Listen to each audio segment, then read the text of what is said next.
Was Alexander the Great really that great?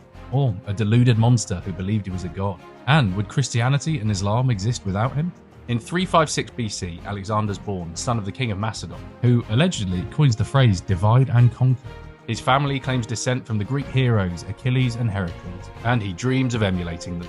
As a kid, Alexander's tutored by Aristotle and spends his childhood with a bunch of friends who will accompany him for the rest of his life. But when he turns 20, his father is murdered, some say on Alexander's orders. Alexander takes the throne and looks east to Persia, the greatest empire the world has ever seen. So why does he want to invade Persia? Is he imitating Achilles in Troy? His army crosses into Asia, but his adventure nearly finishes before it's begun. At an early battle with the Persians, he's saved by one of his childhood buddies called Clytus. Then at Gordium in Turkey, he cuts the legendary Gordian knot. He heads east to Egypt, where he's crowned pharaoh, and an oracle declares him son of a god. Does he believe it? While in Egypt, he founds the city of Alexandria, but this gives the Persian king, Darius III, time to amass a huge army. Has Alexander's pursuit of godlike status allowed his enemy to regroup? He meets Darius in battle at Gaugamela in modern Iraq. Darius's army is more than double Alexander's, but after spotting a gap in the Persian line, Alexander and his childhood chums charge straight for Darius. The Persian army collapses and Darius is killed by his own men.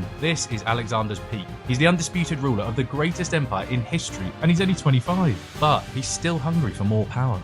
He sets his sight on India, and for the first time his troops begin to turn on him. They see no reason to keep going, and Alexander's behaviour rubs them up the wrong way. He adopts Persian dress and even asks them to kiss and bow to him like a Persian king might expect, but a Greek never would. One of his childhood friends, Clytus, the one who saved him before, has a word with him at a banquet about his recent antics. Alexander flies into a rage and kills him with a spear. He forces his army east to the jungles of modern Pakistan. But finally, they've had enough and they rebel, refusing to go any further.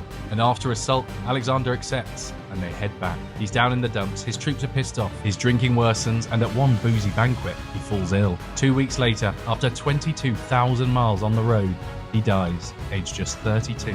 In the end, Alexander's immense drive may have been his greatest downfall. Regardless, every leader from then on measured themselves against him, and most significantly, his conquest created a world in which Greek, Persian, Mesopotamian, and Jewish influences all mingle, which is the petri dish that produced the world's most followed religions, Christianity and Islam. Follow and repost for this series on great historical lies. Up next, it's Julius Caesar.